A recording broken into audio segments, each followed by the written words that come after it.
And the recording is live. Okay. As we round out the curve of the semester, today we are talking about valence bond theory.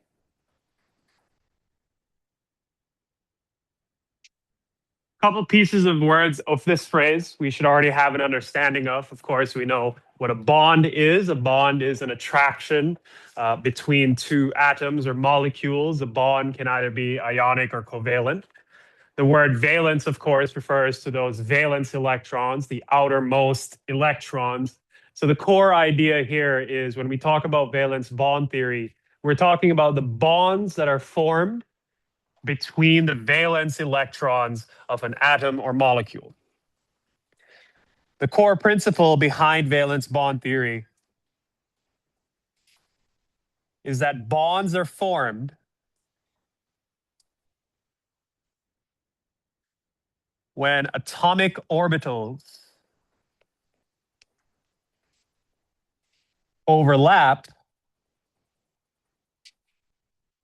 which in turn allows electrons to pair up and occupy the shared space.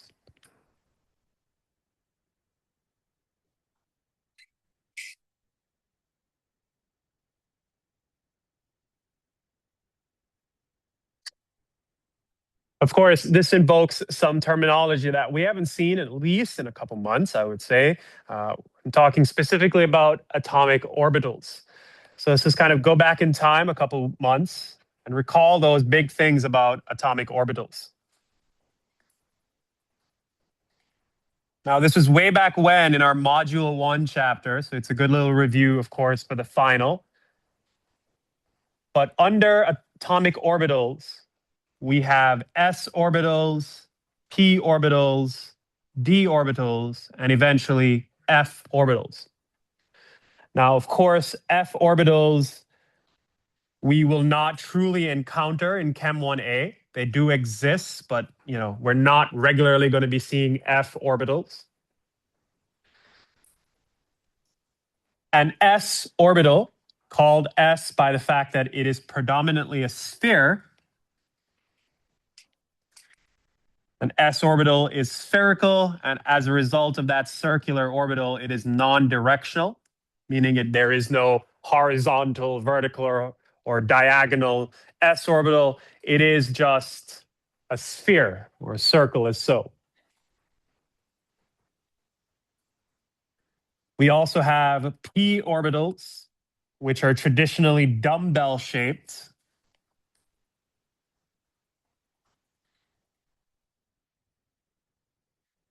And most importantly, has three possible orientations. We have one where the p orbital, the dumbbell, can be perfectly vertical. The dumbbell can also be thought of as like an infinity symbol or the number 8. You can also have a horizontal p orbital.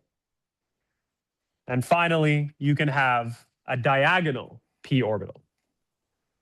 So when I refer to non-directional of the s orbital, recognize that there is no opportunity for this sphere to be horizontal, vertical, or diagonal. It's just a sphere. A p orbital, on the other hand, can be in three different orientations. It can be in the y-axis vertical, in the x-axis horizontal. As for the diagonal, we refer to it as the z-axis. And then finally, there are d orbitals, which quite simply are described as complex shapes.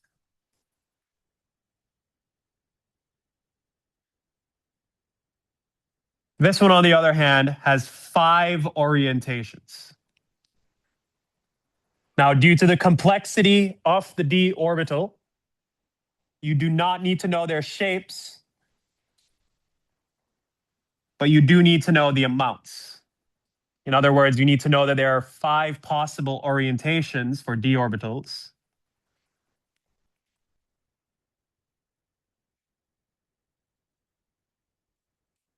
And then finally, for the f, which is even more complicated shapes,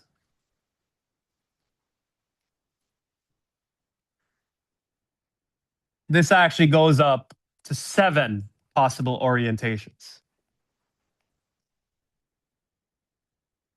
And these orientations or drawings or directions are used to refer to the three-dimensionality of these orbitals. But simply because of how complicated these shapes might appear to be, you do not need to know the shapes of the d and the f orbitals for Chem 1A. Also remember that one orbital, a single orbital, can hold up to 2 electrons.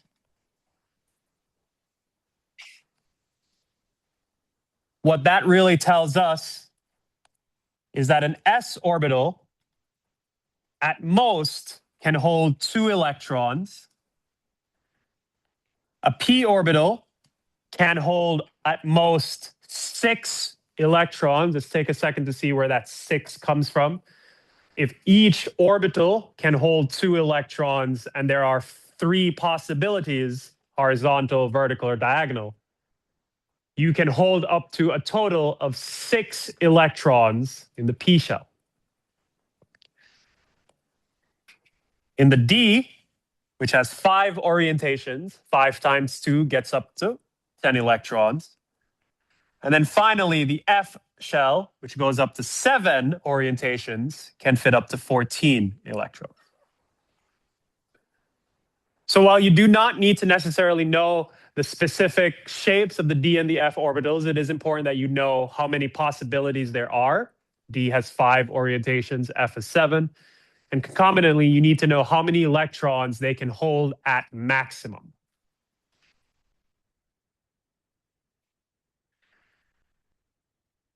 Now, when it comes to valence bond theory, I wouldn't say they're rules. I'd say they're principles. There are a few principles about it. Number 1, a greater orbital overlap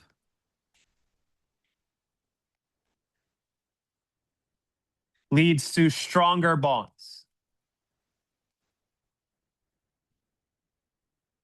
Well, remember what we just said. Electrons are found in orbitals. When electrons pair up, they form bonds.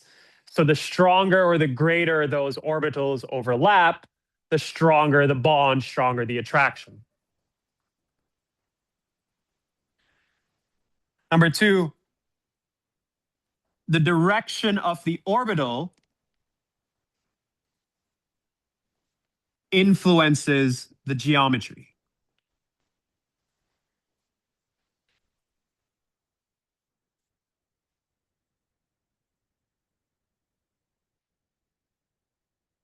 Let's see exactly what this means in one such example. Let's look at H2.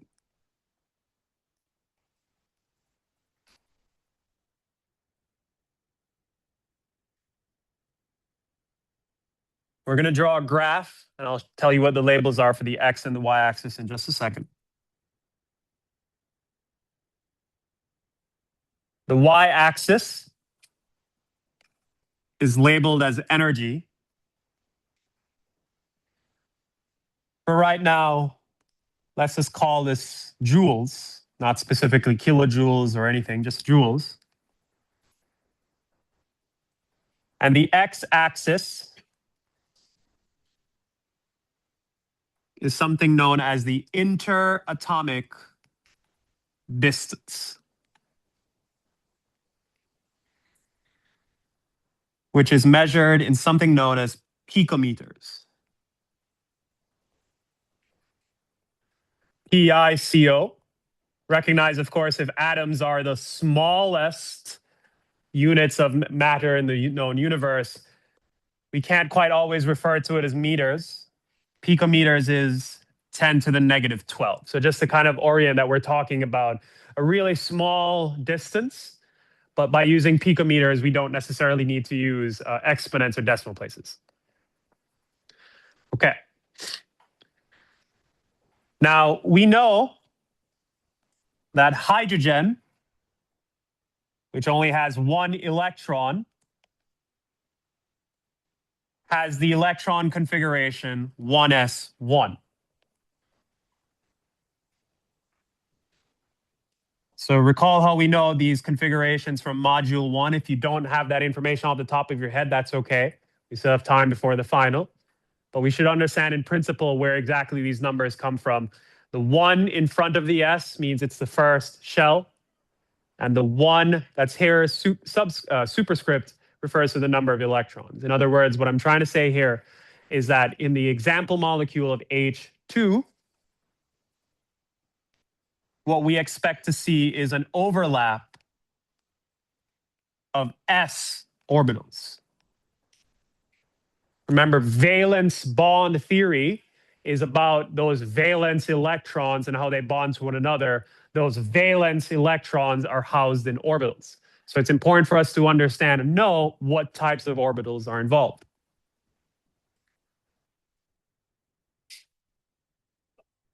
Now,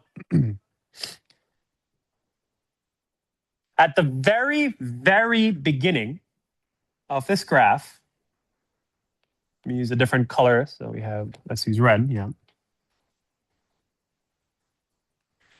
We have two s orbitals that are sort of drawn like a Venn diagram. But what I'm trying to get you to see is that they're so close to one another that they're effectively on top of one another. In other words, the distance between the two orbitals is effectively nil. You can think of it as they're right on top of one another, or they're quite literally just meshed together.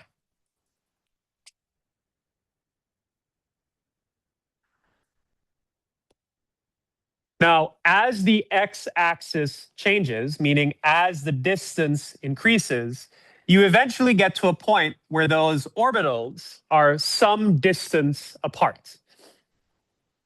As you can tell by the drawing, at least visually, it should be clear at the very, very beginning, they're effectively right on top of one another.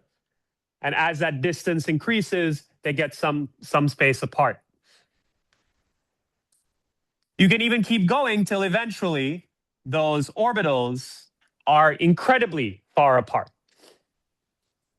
What I want you to recognize or most pay attention to here is the distance, or the effective distance between these atoms. In the very first case, that distance equals 0. Then we have some distance. Then we have lots of distance. You see, the electrons are found in these orbitals.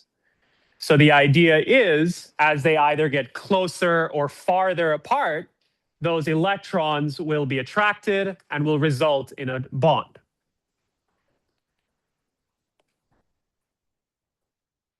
The graph is as follows.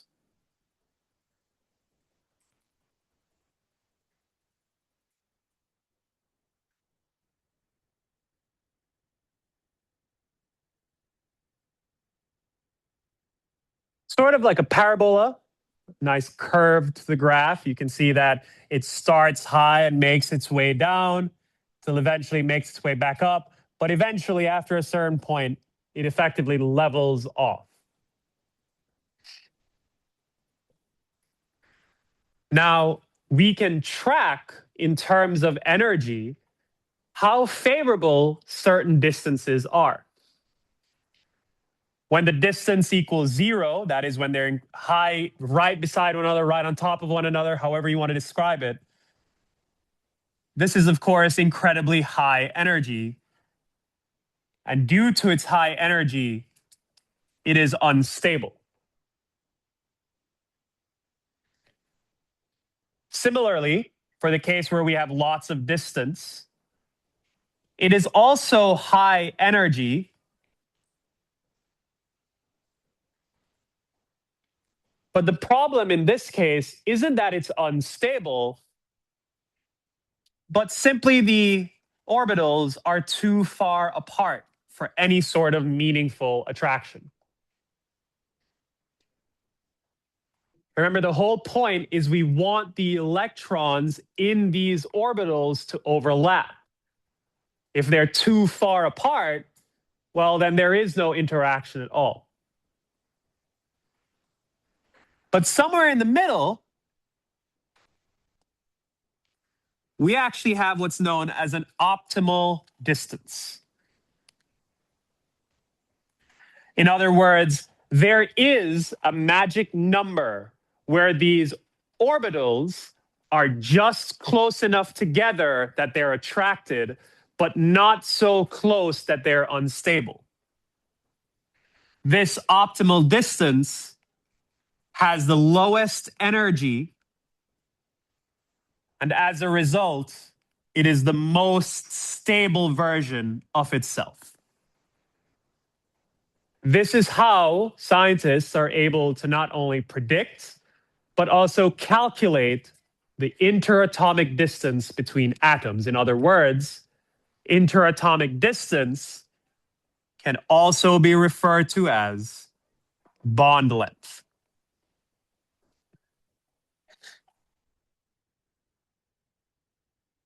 Now, this is a fairly simple graph. This is the simplest version of this graph. This is just a hydrogen atom, one electron.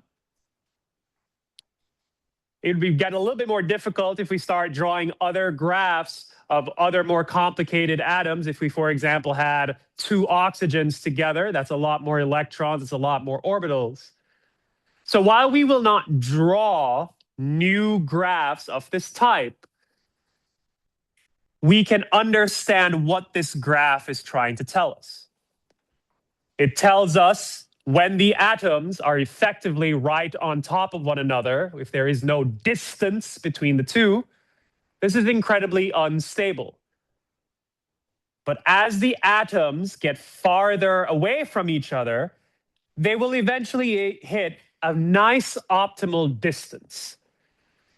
But as you continue to pull these atoms apart, the attraction fades away.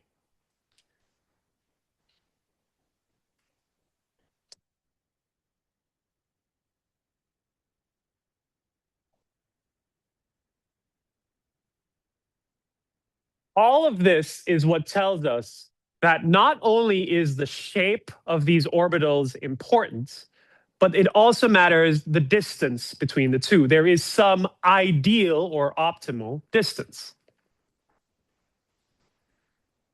To understand a little bit more about what that means,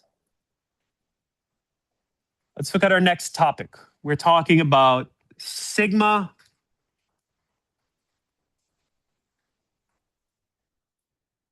and pi bonds. I've also given the Greek letter for both of these so we can identify them. Oops.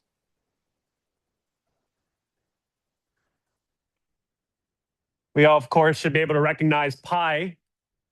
We're not saying it's the exact number 3.14. We're just using this as the symbol, the Greek alphabet.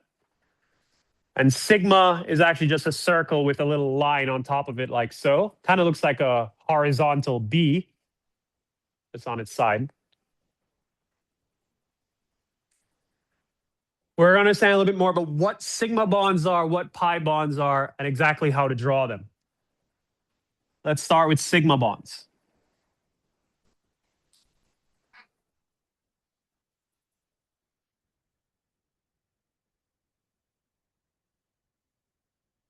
Sigma bonds are formed via end-to-end overlap.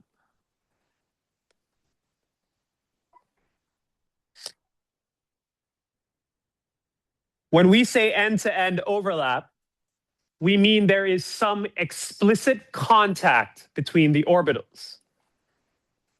In the case of hydrogen, we saw a case where those orbitals are incredibly close to one another. They're effectively touching. Here we have a situation where we have two s orbitals that are overlapping at their ends. We draw it in this way to make it clear that they're just touching each other. But this is in the case of s orbitals. What about in a slightly more complicated case, such as HCl? Well, we know, for example, already that hydrogen is 1s1. Chlorine, on the other hand, its electron configuration is 1s2, 2s2, 2p6, 3s2, 3p5. We just count to make sure that's the numbers. 2, 4, 10, 7. Yep. We can see from the configuration, from the exact address, that in the case of hydrogen, S is the valence orbital. And in the case of chlorine, P is the valence orbital. Remember what valence means. It's that outermost shell, those outermost electrons. Thinking back to module one, we talked about it in terms of they're the highest floor of a multi-story building. If there was an alien attack, those highest floors would be the first to get hit just because of how high up they are. In the same way, the valence orbitals, the final orbitals, are what's outright involved in bonding. That's how we know specifically in the case of hydrogen, it's an S valence, and in the case of chlorine, it's a P valence. But how do we draw this? Well,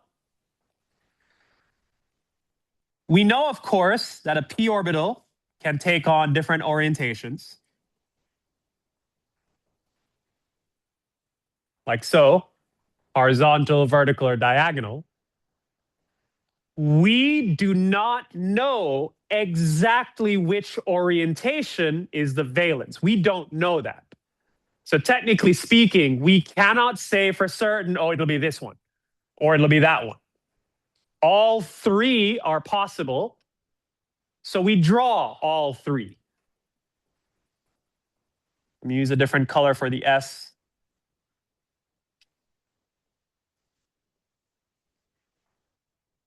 By drawing these S orbitals, at least in a different color, we should have a clearer understanding of exactly what it's meant when I said end-to-end overlap. The orbitals are quite literally touching one another. They're in pure physical contact. And it doesn't quite matter the direction or the orientation you draw it, just as long as you show that end-to-end overlap. Now, as I've drawn it, I've just sort of picked arbitrarily where I want to put these s orbitals. To be clear, you can put them on the other end as well. The key point here is that we're able to very clearly visually see some end-to-end overlap.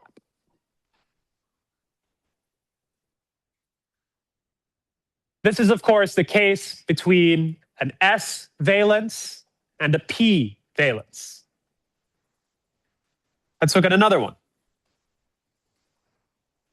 Let's do Cl2,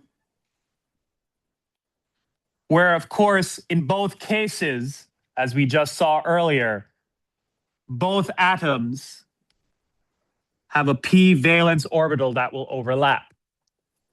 Remember, again, how do we know which is our valence? Because we look at the electron configuration. We identify that the last orbital is a p orbital. That is what tells us that that is our valence shell.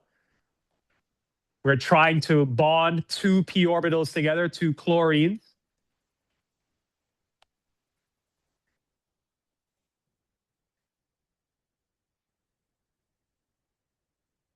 We have one orientation, like so, which is when the two horizontal orbitals, again, head to head, end to end, head to head, however you want to describe it, they hit or overlap. Or you can have the situation where they're diagonal.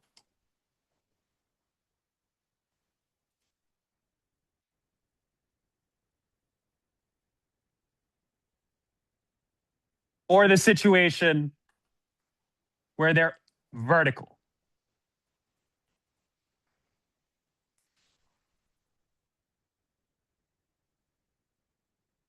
The point I'm trying to make here is that in some way, shape, and form, all of these drawings signify a bond.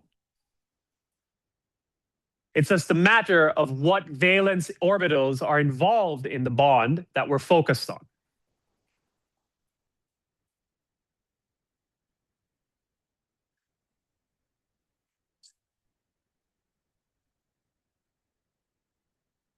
Since sigma bonds, which are formed from this end-to-end overlap, are the first type of bond we exhibit or see, we state that sigma bonds are single bonds.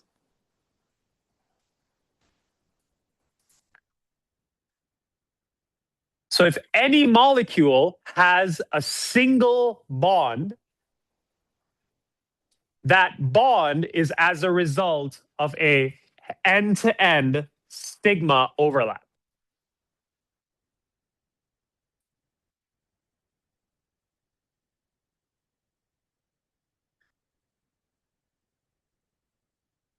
Let's look at pi bonds.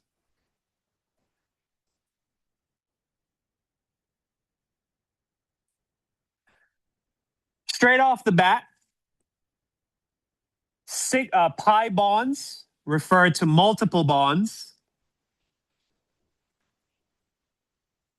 aka double and triple bonds. In other words, a molecule that we know has a double bond, for example, O2. O2 has a double bond between the two atoms. This has a pi bond.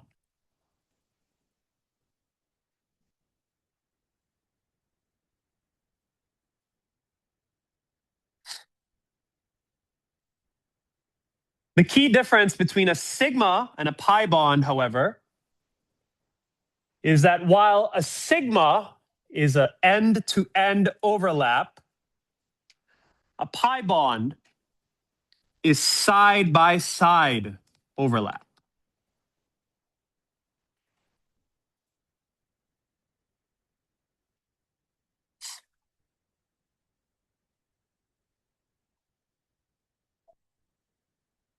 Now, think back to our very general s orbitals. We've talked about how these s orbitals, these spheres, are non-directional. So do s orbitals have sides? No.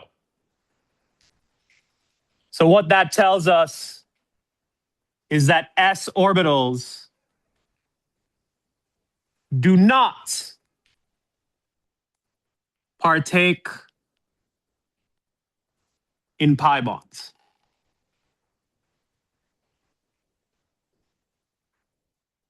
Do not partake in pi bonds. It's only going to be p orbitals.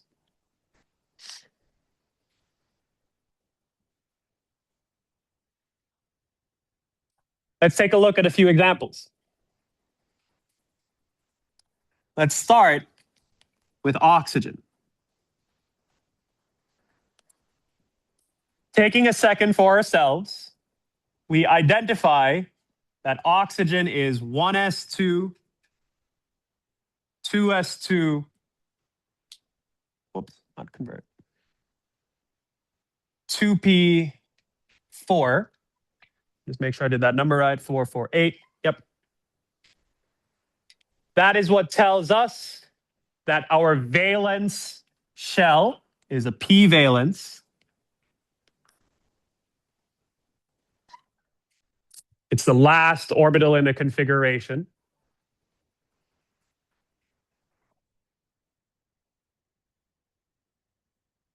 Two oxygen atoms. Now, I said that pi bonds are multiple bonds. It's when you have a double and a triple bond, or a triple bond, sorry. But to get to a double or a triple bond, you must first pass a single bond. meaning you're not going to jump straight to a double bond. You first have to get the single bond. Then you realize, oh, wait, no, central atom doesn't have enough full octet. Now I need to consider multiple bonds. Think back to Lewis structures and Vesper theory. In other words, to get to a pi bond, you must first have a sigma bond, a single bond.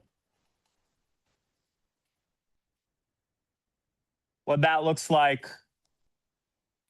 are the two p orbitals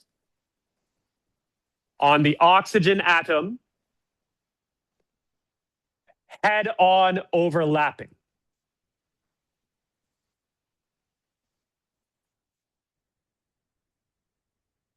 So far, all I have drawn, all that has been shown so far, is the single bond, the sigma bond, that results as a presence, that results as the overlap of the p orbitals.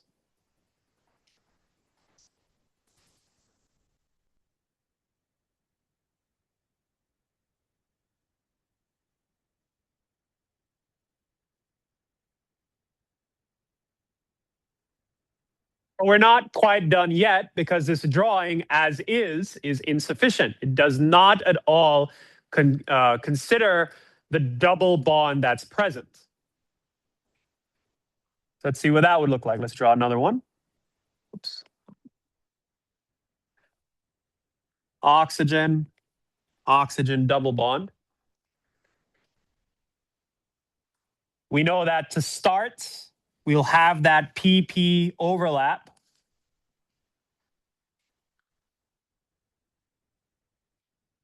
That head-on overlap.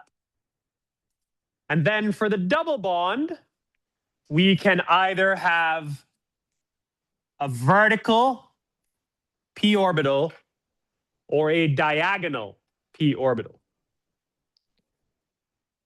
Notice I did not say there is a horizontal p orbital available. Can anyone think of why a horizontal p orbital is not available for a pi bond? Sorry? That would be head-to-head. We've already used the horizontal orbital.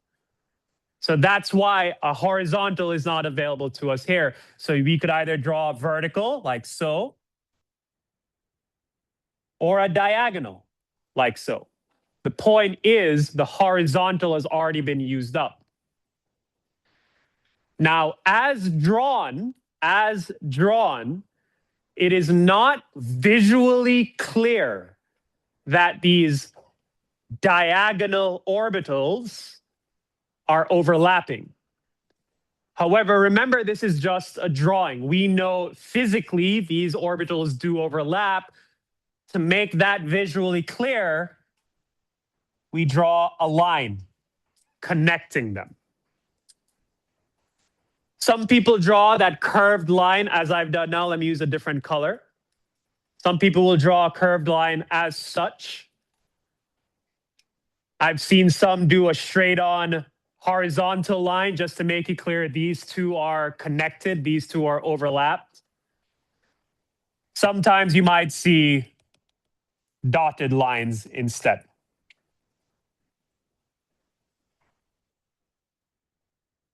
I'm a fan of those curved lines.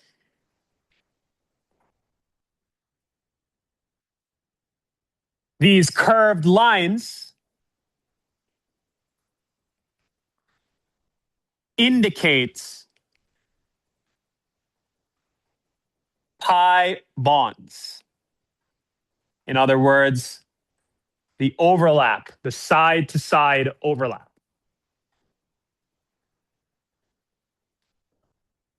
It's important to understand that this topic, valence bond theory, is very visual. You'll be drawing, you'll be analyzing drawings. So it's more important to me that you understand what this diagram is telling you more than you know what is a sigma bond or is a pi bond. You should be able to look at this diagram and say, okay, I see a clear single bond between the two oxygen atoms. And I, of course, see a pi bond, which tells us this is a double bond overall. Now you may be wondering, well, Zpreet, why did you draw two curved arrows? Doesn't that imply that this is in total a triple bond? There are three distinct connections. There is down here where they're head-on overlapping and you've drawn two lines. This does not mean triple bond because these are the same p orbital. We're just making it clear that they're connected both on the north and south pole, whichever you want to say it as. On both ends, there is an overlap.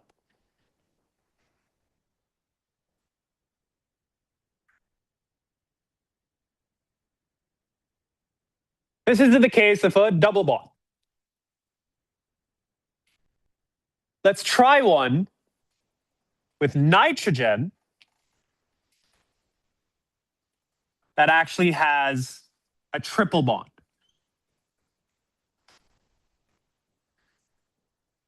Again, looking at the electron configuration, 1s2, 2s2, 2p5. Unsurprisingly, we have another situation where the p orbital is the valence. So we know our drawing is going to be pretty much only p orbitals. We know from the triple bond that there is one sigma. Remember, to start getting multiple bonds, you have to pass the sigma. And we know there are two pi bonds. This in total accounts for our triple bond. We have one sigma bond and two pi bonds. So our drawing must show all of this.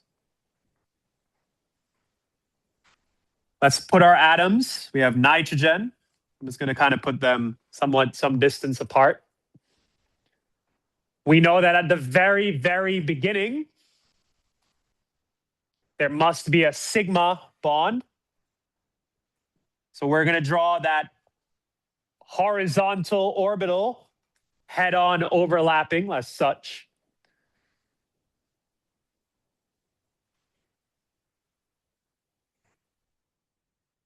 Maybe some of you might be wondering, what are those small little loops at the end? That's just a drawing thing. Remember, if we draw a p orbital, it looks like a dumbbell. We just put the n in the center. So oftentimes it's easier just to draw them disconnected like such, because again, this is visual. We know what we're looking at. So here we have our sigma bond. Now we need a triple bond. Now we need two pi's.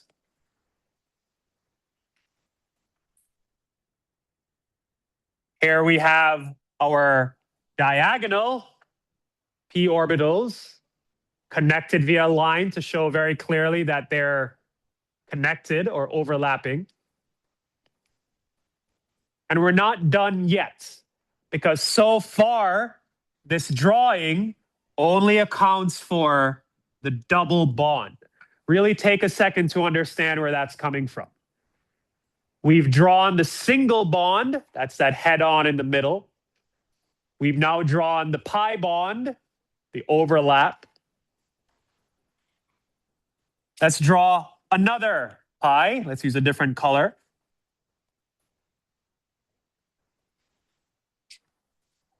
And connect them as such.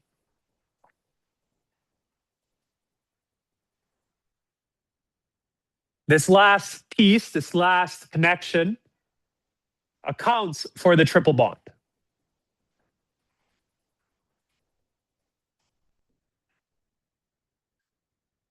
And this drawing is a little busy to look at, but you should be able to understand exactly what's going on here. There are three distinct bonds happening.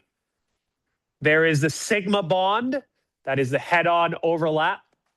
We have one pi bond, the side-to-side overlap, and another pi bond, side-to-side overlap.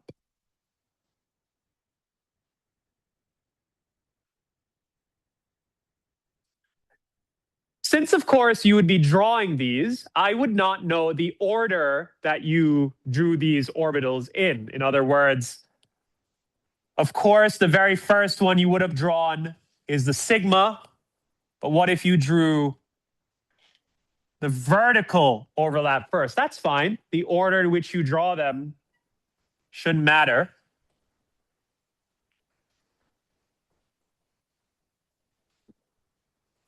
You will still lead to the same overall diagram.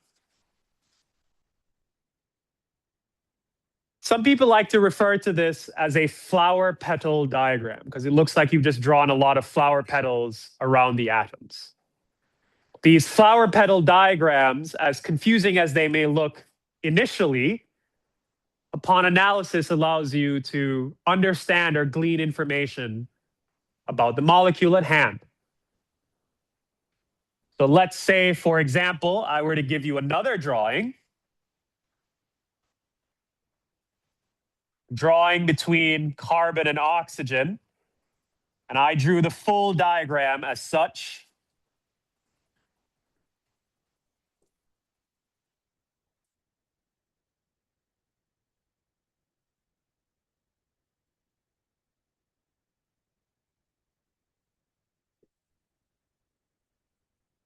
Take a second and look for yourself. I've tried my best to color code it. Just follow the colors piece by piece. We can clearly see that we have a head-on sigma bond. We can clearly see that we have a pi bond in purple. And we have another pi bond in blue. All in all, our analysis of this diagram tells us this is carbon monoxide with a triple bond between the atoms.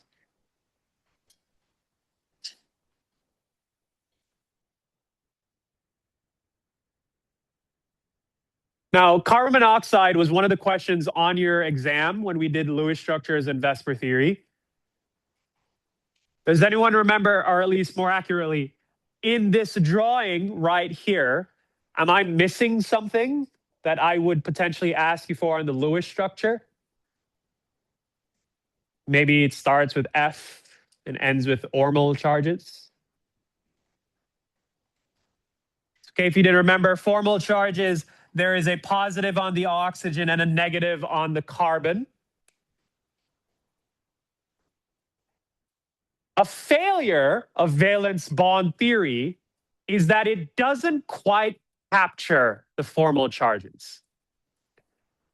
Meaning, although valence bond diagrams like this tell us about the nature of the bond, single, double, or triple, it doesn't quite capture any formal charges.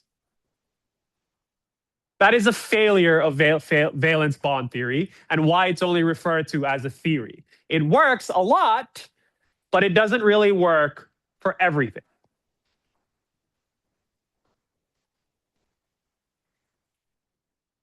Let's try another one together. Let's try BH3.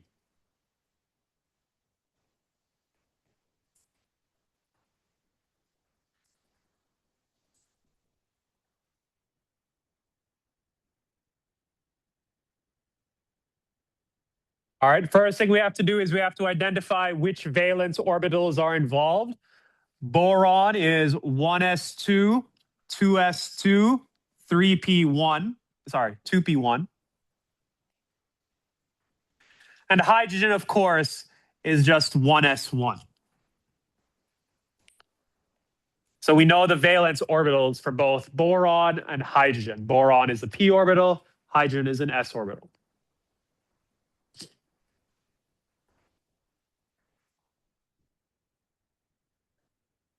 We're at the point after doing all of that Vesper and Lewis structures a couple of weeks ago, we should have no problem understanding or at least recognizing that boron is going to be in the center, the central atom. And we have hydrogens all around it. Whoops.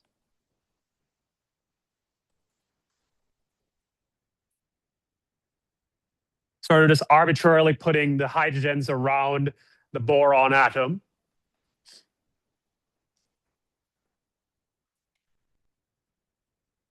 We know, or at least we should know,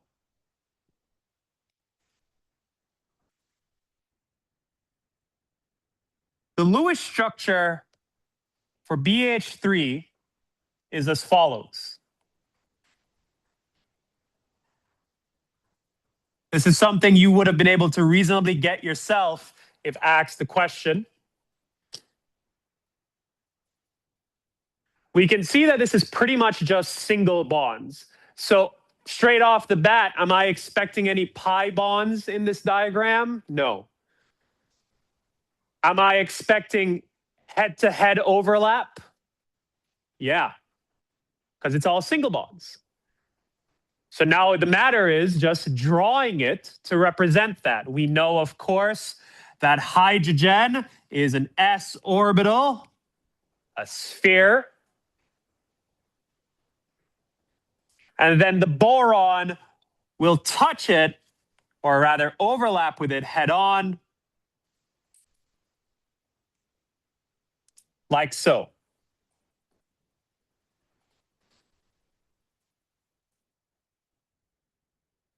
We can clearly see, at least in the visual presentation, that any overlap here is a head-to-head or an end-to-end overlap. We can clearly see which orbitals are involved. In fact, the only thing I'm missing right now are the other ends to these orbitals. So those I can just draw in, like so. Since this is a very visual topic you'll be drawing, nothing's wrong with just changing the scale of those other pieces just to fit in the diagram, because of course, recognize if you made them any bigger, it would be like a really, really busy looking diagram, and those other pieces aren't super important. So we tend to draw them slightly smaller just to overall increase clarity of what we're drawing.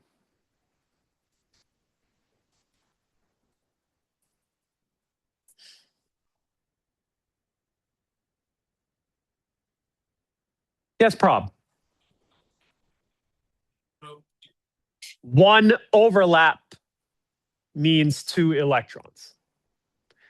The electrons, one comes from each, they come together and pair up. So if I were to be ultra specific here and use color coding, the orbitals would be between the two, they'd be color coded like such.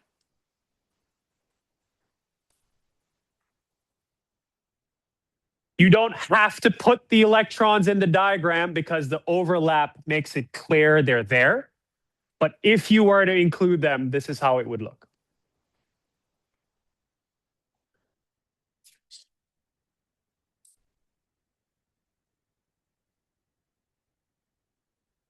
I see a hand. Yes, Eli.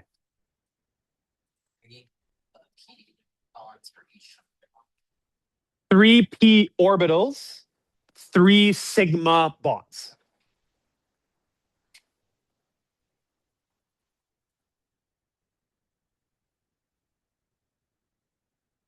Okay.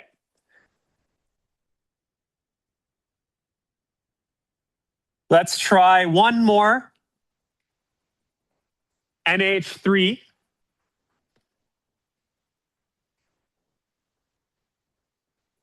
Taking a second.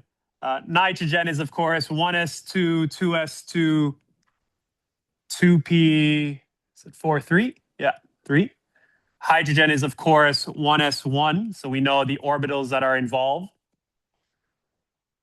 NH3 was one of those Lewis structures that you did have to practice for your exam, so it should be no problem for me to kind of jump ahead and say that the Lewis structure, or rather the Vesper,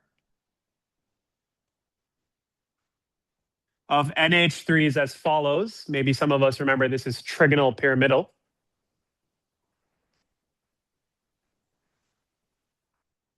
Of course, when drawn as a valence bond diagram, we're going to try to match that as best as we can.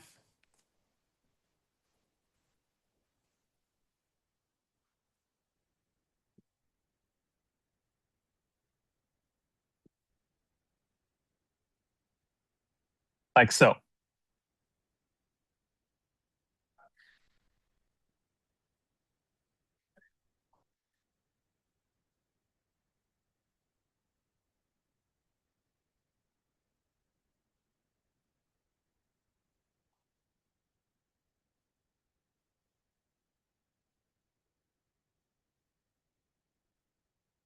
There are a couple of things to note about valence bond theory, or rather just about these drawings in total. I know I've said it, but let's make it so it's absolutely clear. A single bond only comprises of a sigma bond.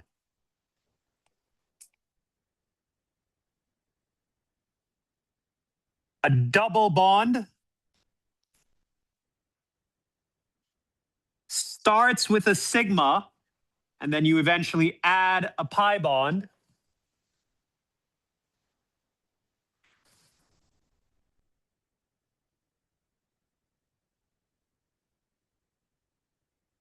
And then finally, a triple bond.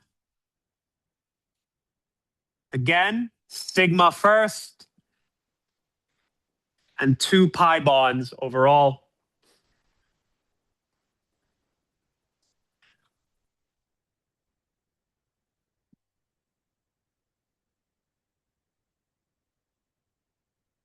And just so we're absolutely clear, sigma bonds are formed first.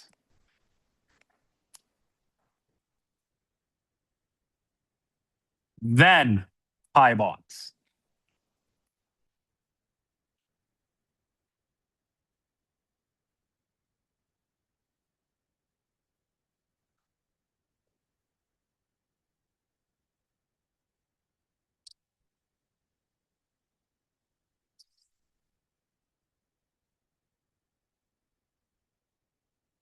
One more topic left for today. Do we have any questions so far? Yes, Catherine. We also need to put in You do not, because they're not very helpful or informational otherwise. At very minimum right here, I would just need this. At minimum. Anything more would be just your choice, / it wouldn't get you additional credit. But at minimum, this is all it is. Any other questions on anything we've done so far?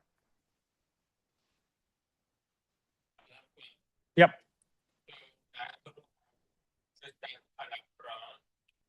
Nitrogen has 7. Yeah.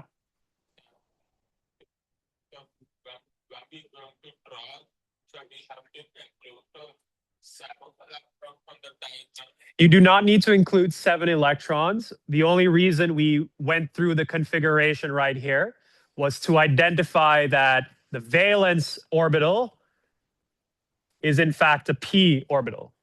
Once we've identified that, the exact number of electrons no longer matters. We just draw the diagram as is. So we need to focus on the p valence. Correct. Yes. I could, of course, ask you on the exam, here is a drawing. Analyze this, I'll ask you a question based on the drawing. Does this represent a sigma bond? Does this represent a triple bond? Stuff like that. Any other questions before I move on? Okay.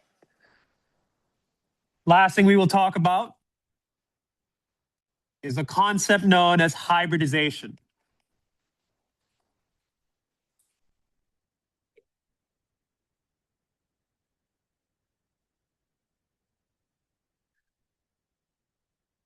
Hybridization is a fairly simple concept.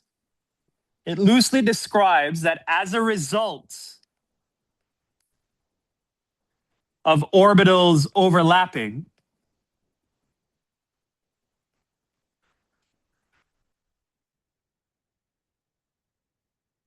some, and let's put it here as remixing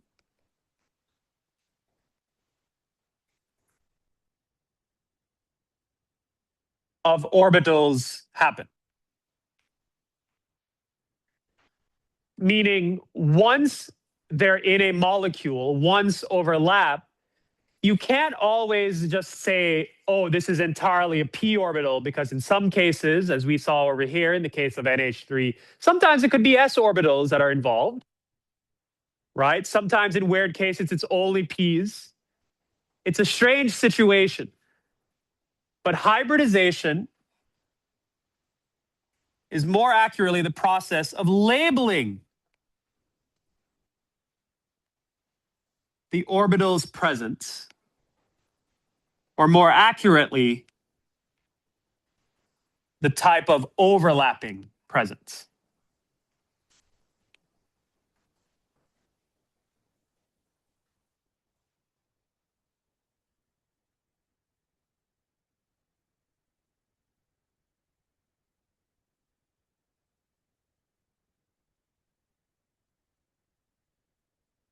These are the types of hybridization that we will encounter. We have SP, SP2, SP3, SP3D, SP3D2. And you can actually just keep going all the way to F.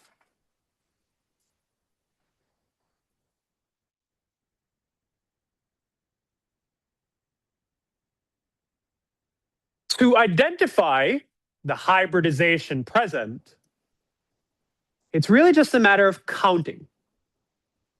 So we're going to go back over some of the molecules we've done already and identify their hybridization. We have O2, N2. What are some of the others we went over? CO and BH3.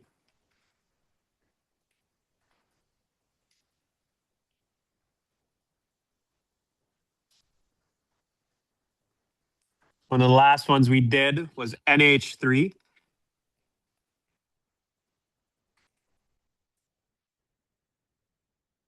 Yeah, those are the 5 we did, and we'll do it one more at the end.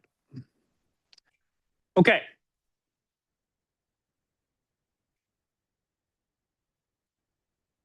To identify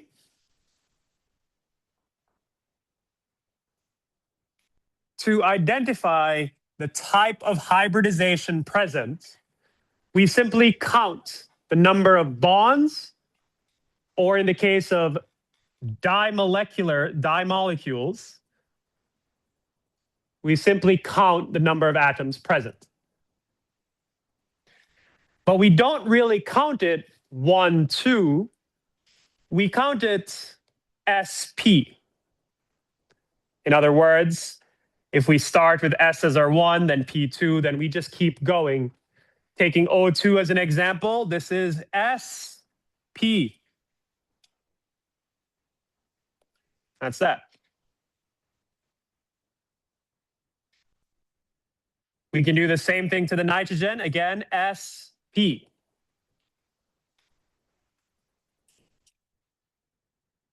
And in the case of CO, yet again, SP.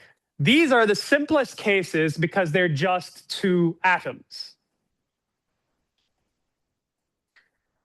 But when we start adding more and more atoms, once we start adding lone pairs to the central atom, that hybridization can change. Take, for example, BH3. What we are going to do is we are going to count the number of bonds present in order of our letters. I could say 1, 2, 3. I could start wherever I want, go in whatever direction I want. But the case here is the same. We have 3 bonds overall. When put together, We have S,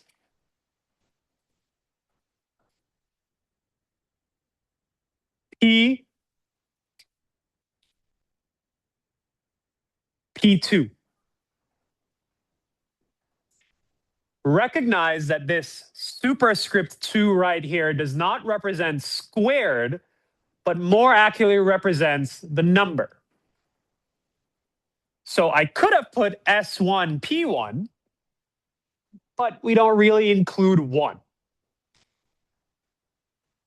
Overall, the hybridization of this molecule is sp2.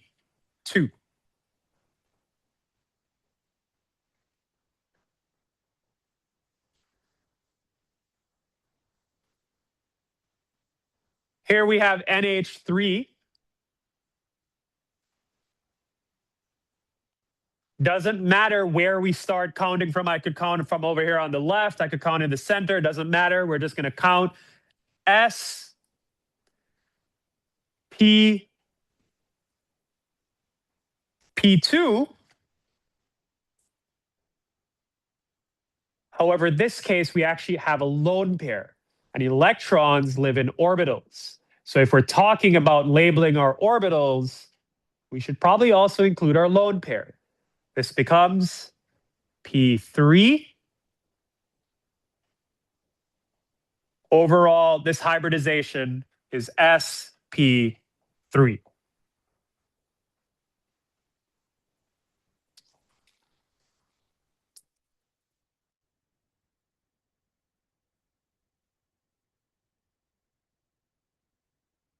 Let's try another one.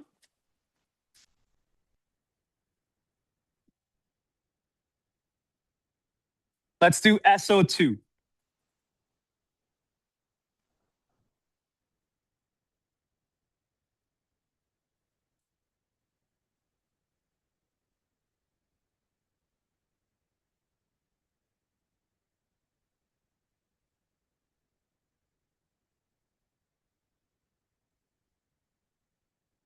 Actually, let's not do S. S is a weird one. So let's actually do BeCl2. That's my bad. Yeah. BeCl2. Beryllium dichloride. We're going to count. Doesn't matter where we start. I'm going to count on the right first. S, P, SP.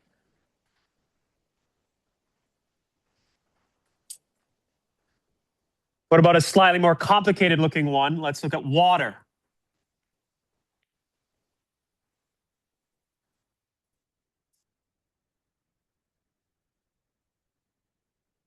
All right, the Lewis structure for water is what tells us that there are 2 lone pairs on the oxygen atom. So those lone pairs do live in orbitals. So where labeling does have to include them. Again, it doesn't matter where we start from. I'm just going to start up here. S, P1, P2, P3. This is what tells us this is sp3. Now, I want to make it clear that it doesn't matter the order that you start counting from. You should get the same answer regardless. In this case, I started from the lone pairs. Let's start from the bonds. This is S, P1, P2, P3. It doesn't matter the order you go either. Again, starting with the bond S, P1, P2, P3, still get sp3 overall.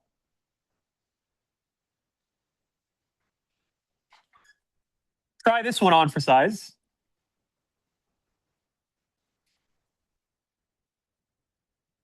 This is CH4. Take a minute or two for yourselves to identify whether or not or what hybridization CH4 has. As drawn, there are no lone pairs on the central atom, so nothing is missing.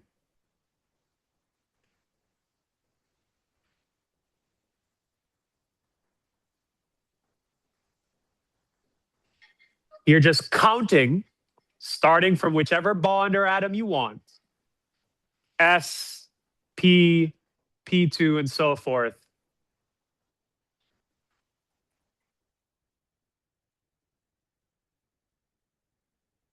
Hopefully we all came up with the same answer here. This is overall sp3.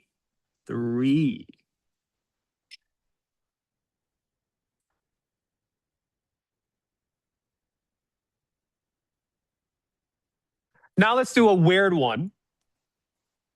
Let's do that sulfur. Sulfur is a really strange one.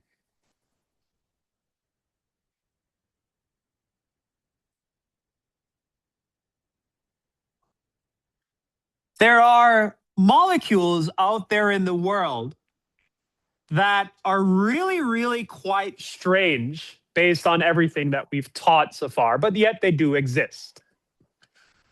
One example of this is the molecule shown here, SF6, which is given the name sulfur hexafluoride. One of the immediate things you should notice here, not only are there 6 fluorines attached, but think about the octet rule. Way back when we went back over Lewis structures and VSEPR theory, we talked about how the octet rule, which is based on noble gases, tells us atoms would like to either have 2 or 8 valence electrons. SF6 has in total 12 on the sulfur. That's weird. That's super strange. According to everything we've gone over, this should be very unhappy. This shouldn't exist. But guess what? It does.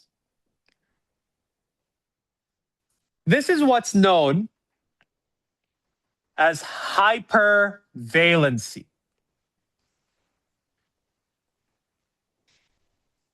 which is able to hold more than 8 valence electrons.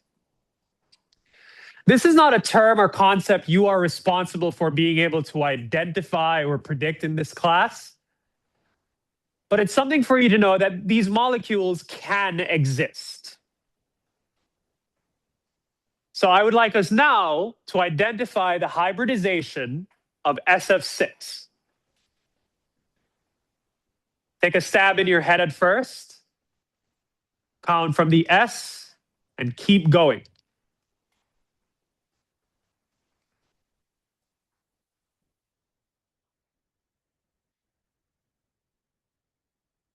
Arbitrarily starting with this most northern fluorine, S, P1, P2,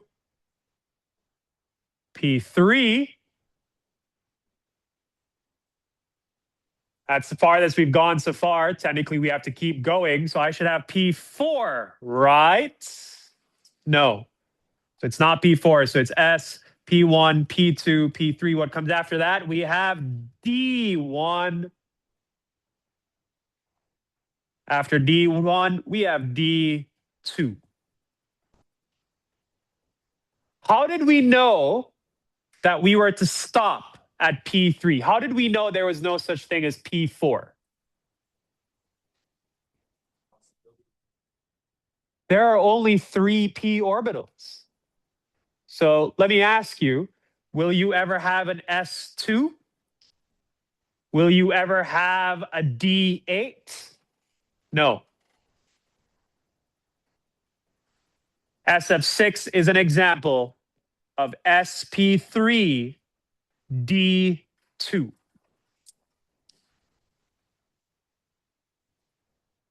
Remember, you are not responsible for understanding or explaining why, in this case, sulfur is willing to have more than 8. All you need to know is that it is possible. And in this case, I'm just asking you to identify the hybridization.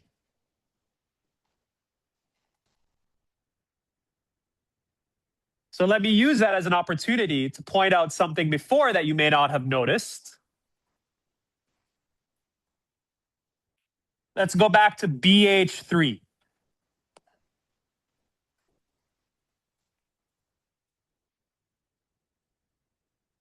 BH3 as drawn, has no lone pairs on the boron, and it is currently happy. This actually has 2, 4, 6 valence electrons on the boron. This is another situation where an atom is okay with not having a full octet. This is what's known as hypovalency.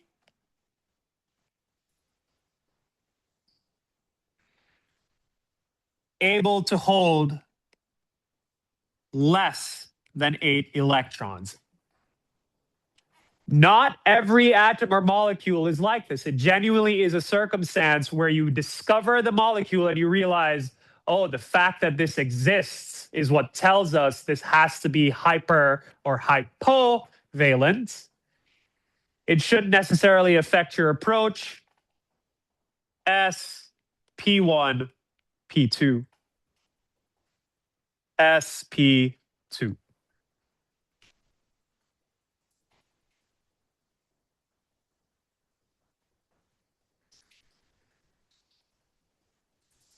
In the time that we have left, let's just try one more.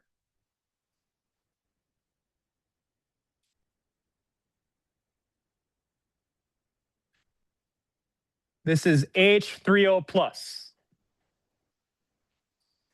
which you may recognize from the Lewis structures Vesper theory section, H3O plus. I've drawn it with the appropriate lone pair on the oxygen atom. Please identify the hybridization of H3O plus.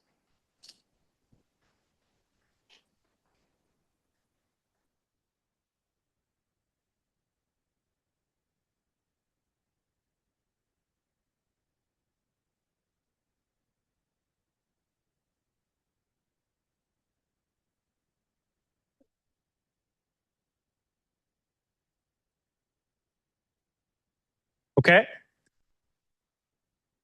Remember that all of this topic is under valence bond theory. And something that we've already pointed out is that valence bond theory fails to accurately capture formal charges. So the fact that there is a plus on the oxygen should not affect our answer simply because valence bond theory fails to capture formal charges. So we go S, P1, P2, and done, right? What about the lone pair? Thank you, Janelli. All we have left, of course, is the lone pair for P3. This is what tells us overall H3O plus is sp3.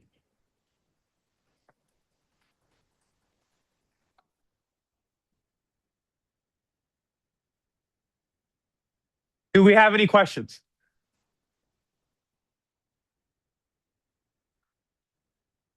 Okay. There it ends our conversation on valence bond theory. We're going to end lecture for today. We do have a wet lab today in about 15 minutes. It's day 2 of calorimetry. I'll see you guys in about 15 minutes.